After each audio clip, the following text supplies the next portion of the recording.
Imagine a place where the very ground turns to dust with every gust of wind, a barren wasteland unable to sustain life. Now, picture that same desolate land, once completely lifeless, bursting forth with vibrant green, covered in thriving forests, flowing with crystal-clear water and supporting millions of people. This isn't a fantasy, it's a true story. In China, one of the most ecologically ravaged regions on Earth was dramatically brought back to life. And it all began with a simple, yet profound decision: plant trees.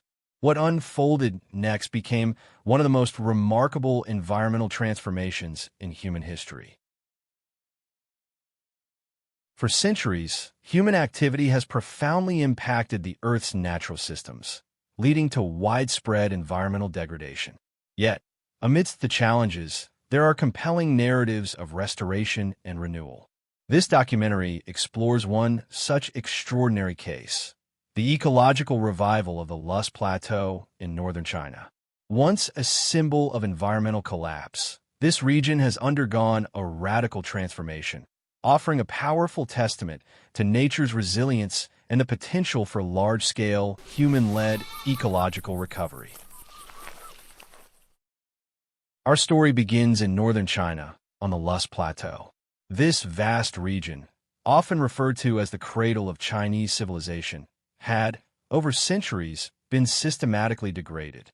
Relentless deforestation, unchecked overgrazing, and unsustainable farming practices took an immense toll. By the 1990s, the situation had reached a critical point. The once fertile hills were severely eroded, stripped bare of topsoil, and rivers, most notably the Yellow River, were choked with enormous amounts of sediment. Dust storms, originating from the desiccated plateau, were so immense that they frequently darkened skies across East Asia, impacting air quality and visibility far beyond China's borders. The land's ability to support agriculture was collapsing, directly plunging millions of people who depended on the land for their livelihoods into deep poverty. This wasn't merely an environmental crisis. It was a complex social, economic, and atmospheric emergency demanding urgent attention. Faced with such severe degradation, conventional wisdom might suggest intensifying efforts to extract more from the land. However, Chinese scientists, collaborating with international researchers and the World Bank, proposed a truly revolutionary idea.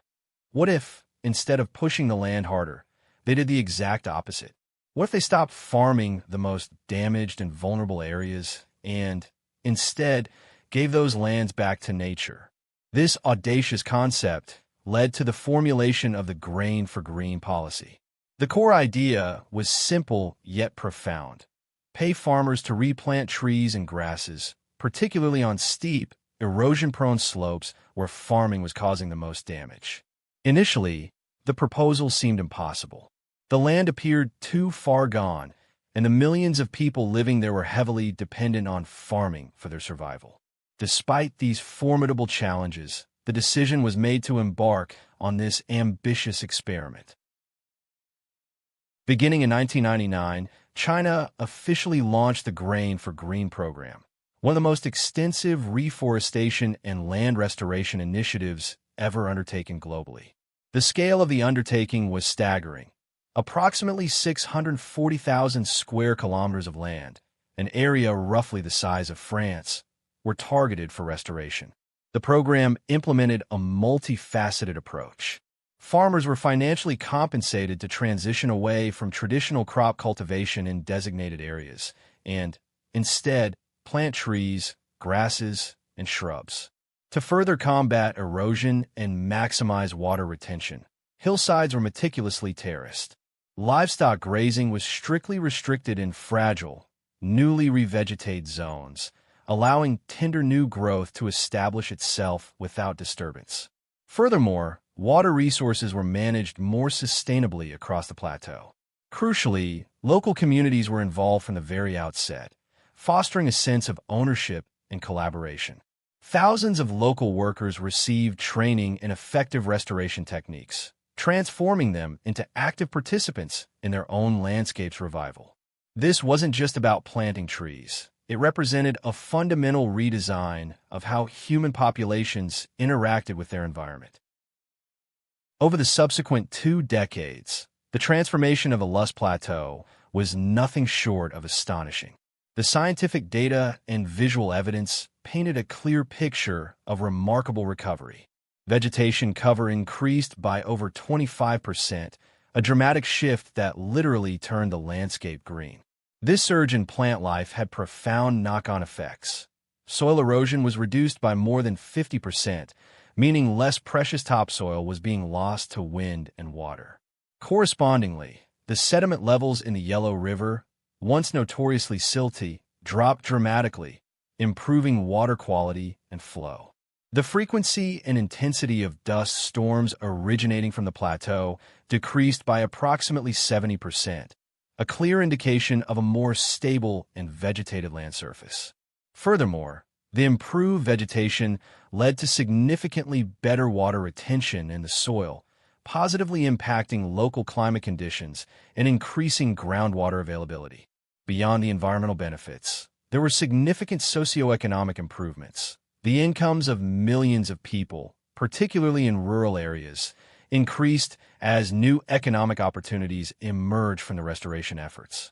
Satellite imagery provided irrefutable visual proof of this monumental change. Once dry, barren brown hills gave way to vibrant green, terraces stabilized the land, and forests spread across the region.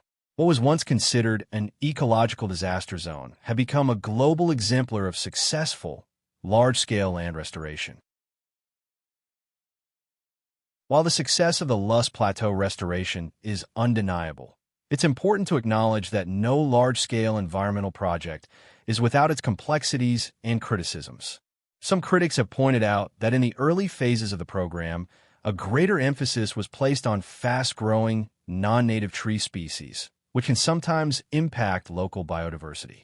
Others have raised concerns about the long-term water usage requirements for maintaining extensive forest cover in what is naturally a semi-arid zone, questioning the sustainability of certain planting choices in the face of water scarcity. Additionally, some farmers face challenges in adapting to new land uses and economic models during the transition period. However, it's widely agreed that the overwhelmingly positive environmental and socioeconomic impacts far outweighed these concerns. Crucially, later phases of the program were adjusted to address these issues, incorporating a greater focus on native species and improving water management strategies to enhance biodiversity and long-term water resilience. Importantly, this was not solely a top-down government initiative. The active involvement of local communities was pivotal, and thousands of farmers reported tangible improvements in their lives, experiencing cleaner air, more stable land, and greater economic security.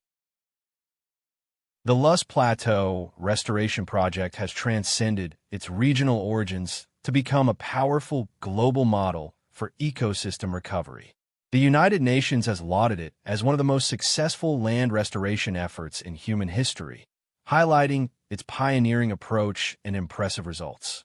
Countries across the globe, from the arid plains of Rwanda to the mountainous regions of Peru, have closely studied its methods and adapted them to their own unique environmental challenges. This initiative directly supports the goals of the UN Decade on Ecosystem Restoration, providing a tangible example of what can be achieved through concerted effort. The profound significance of the Loess Plateau's success lies in its replicability and accessibility. It did not rely on complex, high-tech solutions or massive energy investments.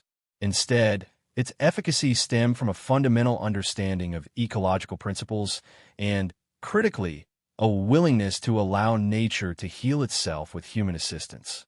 At a time when the scale of the climate crisis can feel overwhelming, the Loess Plateau stands as a beacon of hope, demonstrating unequivocally that ecosystem recovery at a massive scale is not only possible but achievable.